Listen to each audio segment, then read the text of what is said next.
വിശുദ്ധ ലൂക്ക എഴുതിയ സുവിശേഷം 6-ാം അധ്യായം. സാബത്ത് ആചരണത്തെക്കുറിച്ച് തർക്കം. ഒരു സാബത്ത് ദിവസം യേശു ഗോതമ്പ് വയലിലൂടെ കടന്നു പോകുമ്പോൾ അവന്റെ ശിഷ്യന്മാർ കതിരുകൾ പറിച്ച് കൈകൊണ്ട് തിരുമ്മി തിന്നു. ഫരിസേയരിൽ ചിലർ ചോദിച്ചു, സാബത്തിൽ നിഷിദ്ധമായത് നിങ്ങൾ ചെയ്യുന്നതെന്ത്? അവൻ മറുപടി പറഞ്ഞു, വിശന്നപ്പോൾ ദാവീദും അനുചരന്മാരും എന്താണ് ചെയ്തതെന്ന് നിങ്ങൾ വായിച്ചിട്ടില്ലേ? അവൻ ദേവാലയത്തിൽ പ്രവേശിച്ച് പുരോഹിതന്മാർക്കല്ലാതെ മറ്റാർക്കും ഭക്ഷിക്കാൻ അനുവാദമില്ലാത്ത കാഴ്ചയപ്പം എടുത്തു ഭക്ഷിക്കുകയും കൂടെയുണ്ടായിരുന്നവർക്ക് കൊടുക്കുകയും ചെയ്തില്ലേ? അവൻ അവരോട് പറഞ്ഞു, മനുഷ്യപുത്രൻ സാബത്തിന്റെയും കർത്താവാണ്. സാബത്തിൽ രോഗശാന്തി.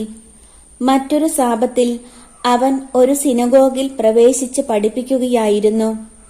അവിടെ വലതുകൈ ശോഷിച്ച ഒരുവൻ ഉണ്ടായിരുന്നു. നിയമജ്ഞരും ഫരിസേയരും യേശുവിൽ കുറ്റമാരോപിക്കാൻ പഴുതുനോക്കി സാബത്തിൽ അവൻ രോഗശാന്തി നൽകുമോ എന്ന് ശ്രദ്ധിച്ചുകൊണ്ടിരുന്നു. അവൻ അവരുടെ വിചാരങ്ങൾ മനസ്സിലാക്കിയിട്ട് കൈ ശോഷിച്ചവനോട് പറഞ്ഞു, എഴുന്നേറ്റ് നടുവിൽ വന്നു നിൽക്കുക. അവൻ എഴുന്നേറ്റ് നിന്നു. യേശു അവരോട് പറഞ്ഞു, ഞാൻ നിങ്ങളോട് ചോദിക്കുന്നു, സാബത്തിൽ നന്മ ചെയ്യുന്നതോ തിന്മ ചെയ്യുന്നതോ ജീവനെ രക്ഷിക്കുന്നതോ നശിപ്പിക്കുന്നതോ ഏതാണ് അനുവദനീയം?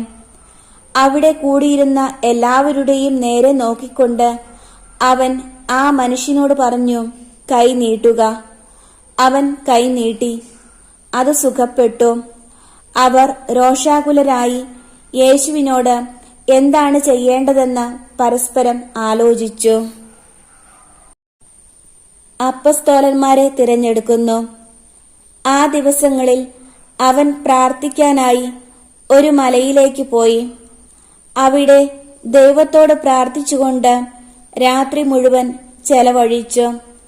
പ്രഭാതമായപ്പോൾ അവൻ ശിഷ്യന്മാരെ അടുത്ത് വിളിച്ച് അവരിൽ നിന്ന് 12 പേരെ തിരഞ്ഞെടുത്ത് അവർക്ക് അപ്പസ്തോലന്മാർ എന്നു പേര് നൽകി.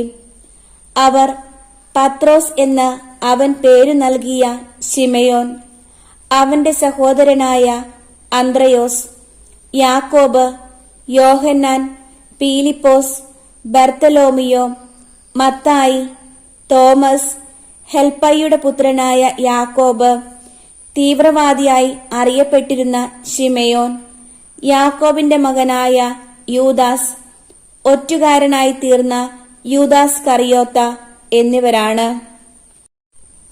രോഗികളെ സുഖപ്പെടുത്തുന്നു. അവൻ അവരോടുകൂടെ ഇറങ്ങി സമതലത്തിൽ വന്നു നിന്നു. ശിഷ്യന്മാരുടെ ഒരു വലിയ ഗണവും അവന്റെ വചനം ശ്രവിക്കുന്നതിനും രോഗശാന്തി നേടുന്നതിനുമായി യൂദയ, ജെറുസലേം എന്നിവിടങ്ങളിൽ നിന്നും ടൈർ, സീദോൻ എന്നീ തീരപ്രദേശങ്ങളിൽ നിന്നും വന്ന വലിയ ജനസമൂഹവും അവിടെ ഒരുമിച്ചു കൂടി.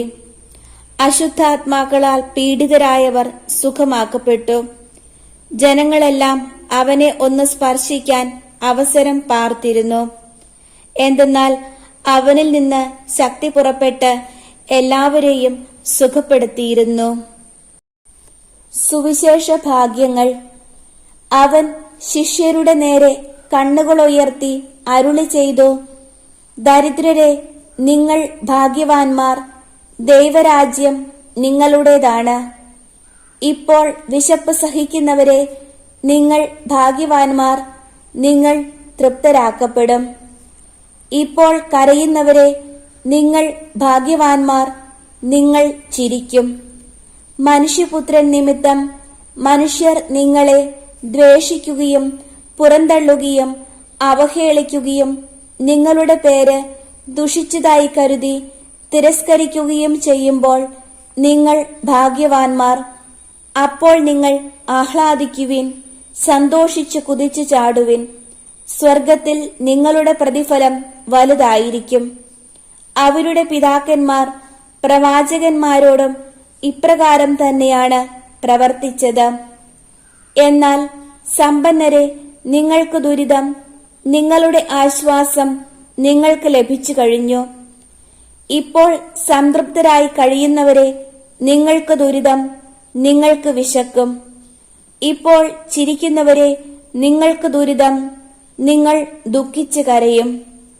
മനുഷ്യരെല്ലാം നിങ്ങളെ പ്രശംസിച്ച് സംസാരിക്കുമ്പോൾ നിങ്ങൾക്ക് ദുരിതം. അവരുടെ പിതാക്കന്മാർ വ്യാജ പ്രവാചകന്മാരോടും അങ്ങനെ തന്നെ ചെയ്തു. തിന്മയെ നന്മ കൊണ്ട് ജയിക്കുക. എന്റെ വാക്ക് ശ്രവിക്കുന്ന നിങ്ങളോട് ഞാൻ പറയുന്നു, ശത്രുക്കളെ സ്നേഹിക്കുവിൻ, നിങ്ങളെ ദ്വേഷിക്കുന്നവർക്ക് നന്മ ചെയ്യുവിൻ, ശപിക്കുന്നവരെ അനുഗ്രഹിക്കുവിൻ, അധിക്ഷേപിക്കുന്നവർക്ക് വേണ്ടി പ്രാർത്ഥിക്കുവിൻ.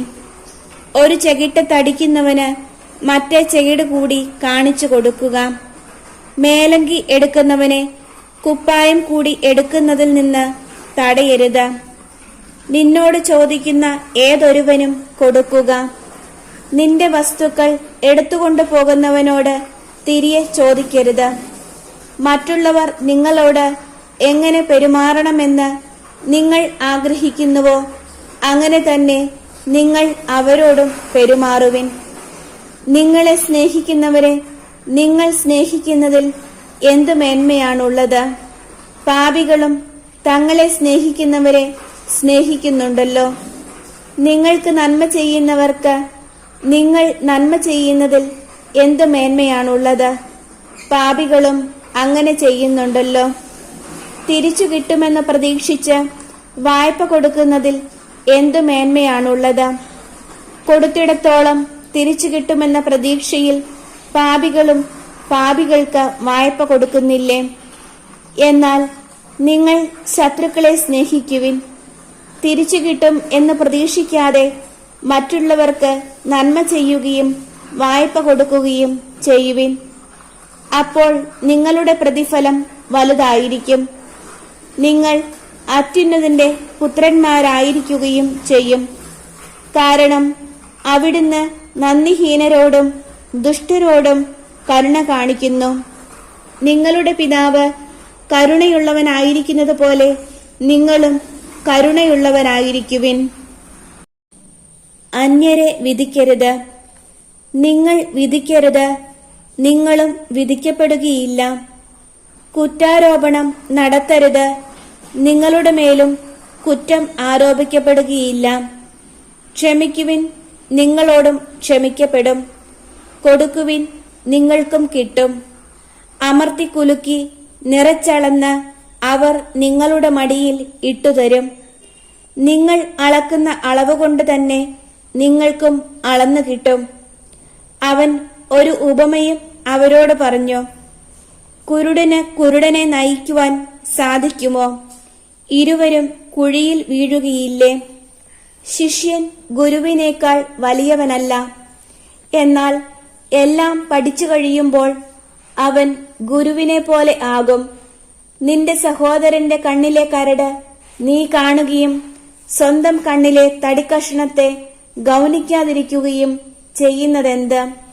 സ്വന്തം കണ്ണിലെ തടിക്കഷണം കാണാതിരിക്കെ സഹോദര, നിന്റെ കണ്ണിലെ കരട് ഞാൻ എടുത്തു കളയട്ടെ എന്ന് പറയാൻ നിനക്ക് എങ്ങനെ കഴിയും?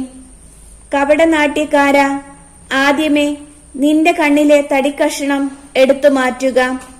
അപ്പോൾ നിന്റെ സഹോദരന്റെ കണ്ണിലെ കരട് എടുത്തു കളയാൻ കഴിയത്തക്ക വിധം നിന്റെ കാഴ്ച തെളിയും.